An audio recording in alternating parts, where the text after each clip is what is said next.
So let's talk about Doctor Who, the Daleks in color.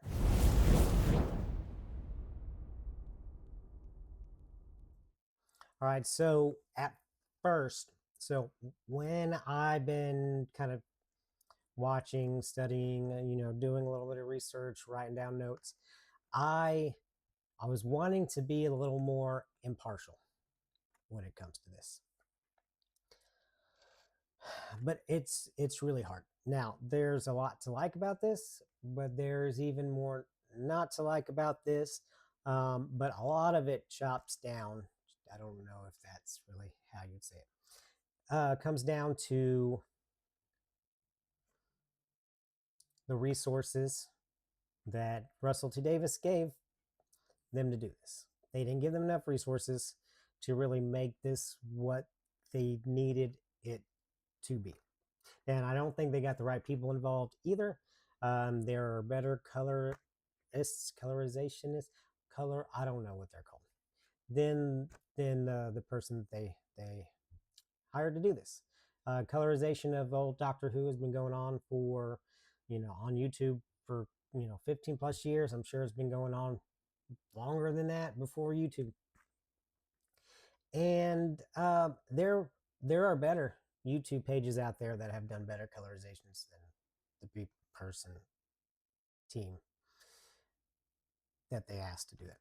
So I'm assuming he had some connections to the BBC. Now, no knock on him. I'm sure with more resources, he could have done better. But I do not like this colorization. Now, I think it's the same team that did the War Games, which I will do a review on that. This colorization is pretty good. Now, I think a lot of the differences have to do with this is 1963, this is 1966. So 1969. So that's 6 years. A lot more technology with film and filming and all that stuff. And there were the resources that they had to work with was in better means to do what they needed to do than this. So you can say some things, but I just did not care for the colorization of this or the edit. So what they did is there's 7 episodes. It's like 165 minutes. They cut down to 75, which means they cut 90 minutes out of this. That's more than a half. I don't mind cutting it down to making it shorter because there's a lot of fluff, a lot of stuff, some side stories here and there.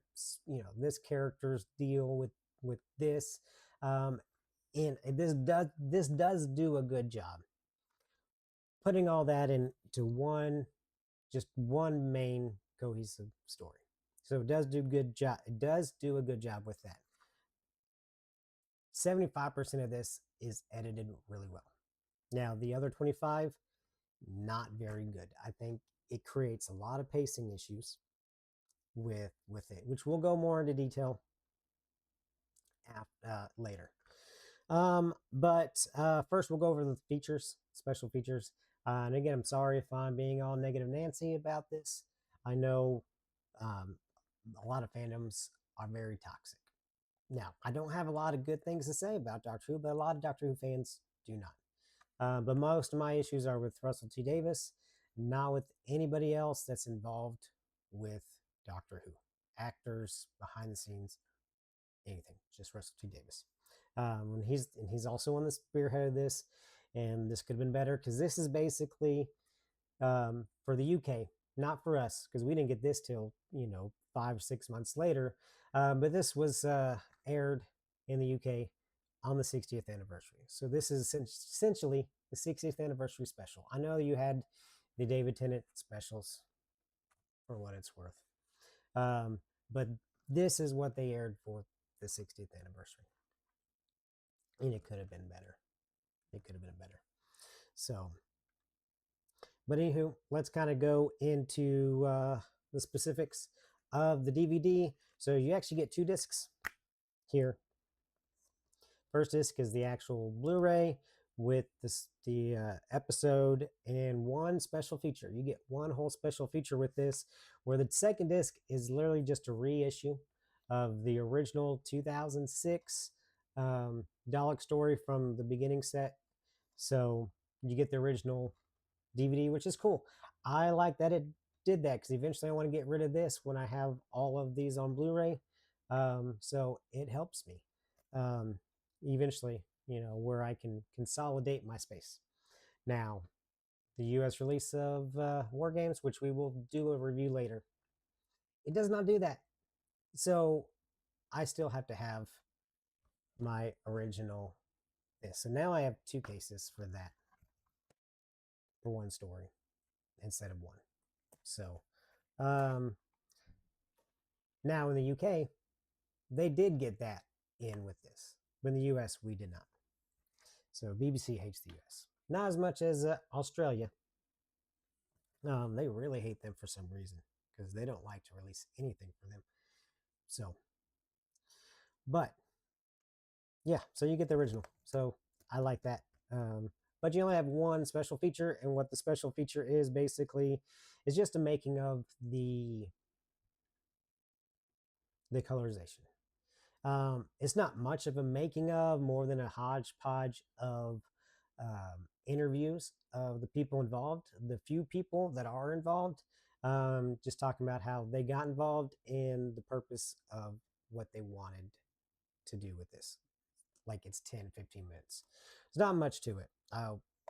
But Doctor Who's kind of been doing that with its special features for classic Doctor Who for a while outside of the collection. What I mean is like do I have it here? I did have it. Like the cartoons versions and stuff. They don't do a whole lot when it comes to special features. And yeah, they just don't. They used to, but they don't. They don't anymore. So they just kind of gotten lazy and don't want to put the time in. But so that's what you get in the actual case. Now, as far as my review, again, a lot of this is not going to be good, and I've already told you some stuff I did not even like. But we're going to just start. Uh-oh, Tom Bigger. Now, I do have the omnibus version of Genesis of the Daleks behind me, and I have that for a reason, because that version is a cut down. They cut an hour out of the story to make one TV version, and they did this in 1975. And I kind of did that to kind of prove a point that you can cut a lot out, not lose a whole lot, and it be good. They actually released this in theaters back in 2018, I want to say. And it was cool. But for this, 2023, the edit of this is not good. Now they did go from 165 minutes to 75 minutes, so they cut 90 minutes out of this. 90. They should not have cut 90 minutes out of this. Like this should have been 90 to 100 minutes instead of 75. I think they cut out too much. Again, 75% of this edit is really good, paced well. The other 25 is not good at all, paced like crap. It's not. Now, they have time restraints. They needed to get this edit. They got the stuff that they liked, and then they had to just kind of put stuff together. So that's how we got here. Now, I'm gonna kind of go from the beginning of how it starts. So the intent of doing these colorizations is to try to bring a new audience of Doctor Who fans to classic Doctor Who. Now, it's really hard for fans that only know New Who, especially younger fans, and then they watch 60s, 70s, and 80s Doctor Who, and they're like, this is not for me. So they wanted to basically modernize it. Now, for 1963, Doctor Who, like even if you just colorize it, that's really all you need to do. Like you can edit it down to 90, 100 minutes, make a coherent story, colorize it, and call it a day. But they wanted to add CG, which, by the way, it's a lot of the CG in here. You can't tell as much. I think it blends in pretty good, which is surprising for this. Like you can tell on a lot of most of it, but it's a lot more subtle. So um, I will give them props for that. Um, the music, by the way, some of it is really good and it makes sense to the story.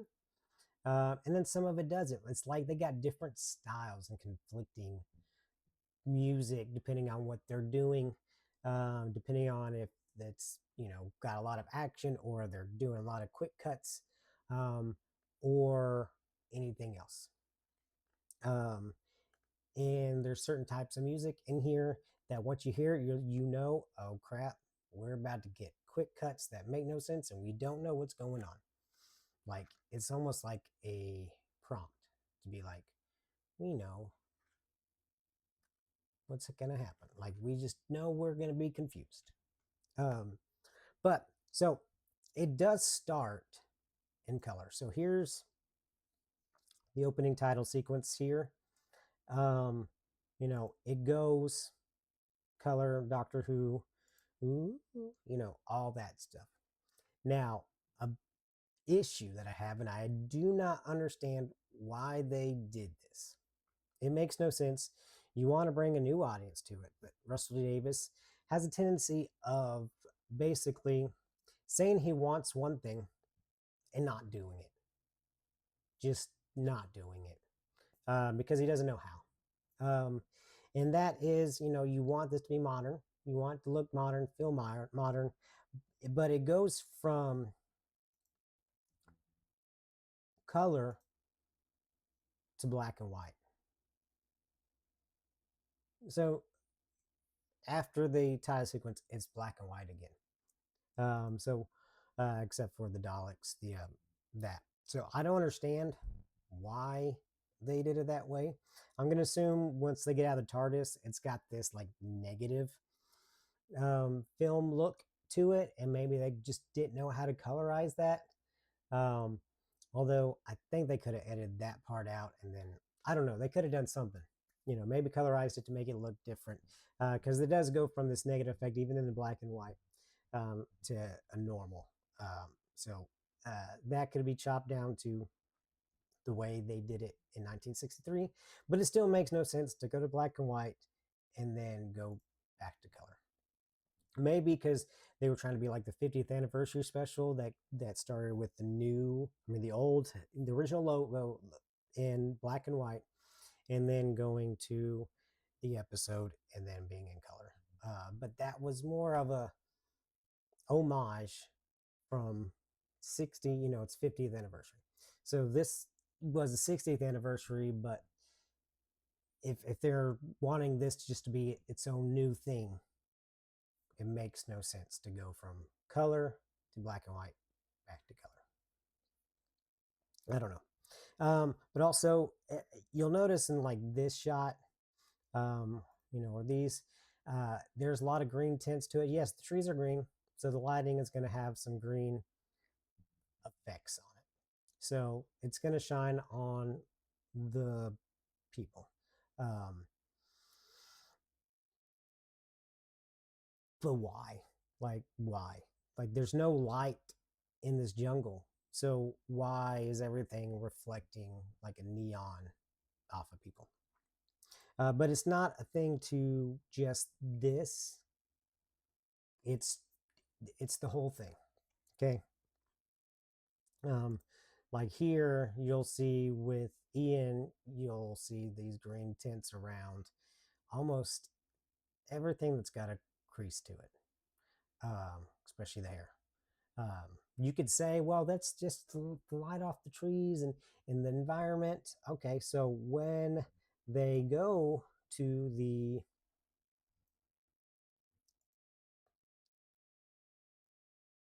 Dalek city and they're held captive or whatever, you will see a lot of this. It's not as prevalent as in there, which it makes a little bit more sense in there. Green trees, whatever. But it's still like there around everything. Um, like I felt like they could have tried to color that out. I don't know. They could have done something. I don't think that's not fixable or correctable because again, I've seen YouTube pages of people coloring Doctor Who, and it doesn't have that effect or as strong as it is in this. Especially if you see it on an HD TV, like big screen HD, it just looks not very good. And then some of the color choices. So like with Barbara, her the way her shirt is just fluorescent. This again goes back to they're wanting to modernize Doctor Who, so they use. We'll go back to kind of the forest here. They 60ified the coloring. Uh, it just looks 60s. It doesn't look modern. They could have colored things a little more modern, like gave it a little um, more modern filter to it too. I know it's the 60s and you can't get away from it, but it still looks and feels 60s. Even in the editing, the first half of it paced well for what it is, 1960s story, but it doesn't feel new. It doesn't feel new. And then you get to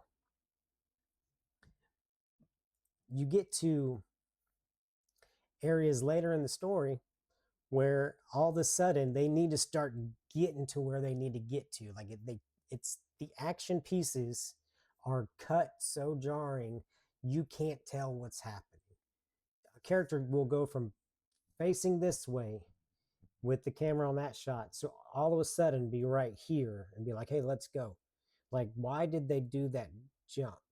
Like, why can't they just put the 5 seconds in where they run to that point? You know, a lot of times you don't know how people go from A to B. It's just like they're here and then they're there. And that's an issue that's in this war games too, which we'll go over in another video. Now, I apologize if I'm talking real fast, but I'm trying to get through this without making the video too long. So, um, I kind of I kind of touched up on everything. The music. Some of the music doesn't match what it's going. There's different styles of music in here. Um, one style, that every time that pops up, they're going to do some jarring edits. And it feels more like a trailer. Like whenever they edit it those ways, in that 25% of the thing here and there, it feels more of a this is the next time on Doctor Who, and then all of a sudden it slows down. Like it will go slow for the first 30 minutes and then just jump around like this, slow down a little bit, jump around, slow down. It's just so inconsistent, which is why I felt like it should be 90 to 100 minutes long. And honestly, what they probably could have or should have done was do a two-parter. I know it's 7 parts in the original, 7 episodes in the original story, but like the second half, which is the stuff that has most of the jarring edits in it, add 20 minutes in there. That could be part two. The first part just kind of like introduce you to everything, and then they're captive, blah, blah, blah. Then they get free. And then that's the episode. And then the second episode is the rest of it because the second half of it, it kind of goes in a different direction. So, and that's more like what New Who does with its two-parter, where the second part is a second part, continuing story, but it's almost like its own episode. So they could have done something like that. They didn't because they wanted to make it 75, because I'm sure that's what the BBC had ordered for that time slot. Um, but they could have done that and then release an extended edit on the Blu-ray. Like that's what they could have done. Let's see, what else do I have on here? That's that's pretty much it. So uh, again, most of it, a lot of it's good. Outside of, I didn't like the colorization, but they didn't have the resources. They really didn't to do what they needed to do. And Russell Davis didn't want to give them resources, or BBC didn't want to give them resources. And that's it. Now, that's my opinion. I don't really know the behind the scenes stuff. I do know that just from watching the making up, there wasn't a whole lot of people involved in making this. And for something like this, there should have been more people involved. So, I was really looking forward to getting this when it came out. And I'm glad I have it. I'm glad I have it because I love Doctor Who. So I will get anything Doctor Who. I even have season one of the new series. Now I don't have season 2 because in the US we don't have it yet. It's been out in the UK for months, but not in the US. So eventually, I want to have everything that they have, everything Doctor Who Blu-ray. Just that way I can have it from start to finish. So, I love Doctor Who. I wish it has gone better in the last few years, but maybe it will in the future. But anywho, that is my review of Daleks in Color. I hope you enjoyed it. I'm sorry, it's mostly a rant. A few of these Doctor Who videos are going to be rants, more than constructive. Maybe it's a constructive rant. It's not really constructive criticism. I guess there is some constructiveness in it, but that's about it. So I hope you enjoyed this. I will do more content like this, Doctor Who related, Power Rangers related, because Baker Rangers. That's where we get our name from. That's kind of our start, is doing Power Ranger related videos, and that's what I do on my TikTok. So I hope you enjoyed it. There will be more to come, and thank you. Love you guys.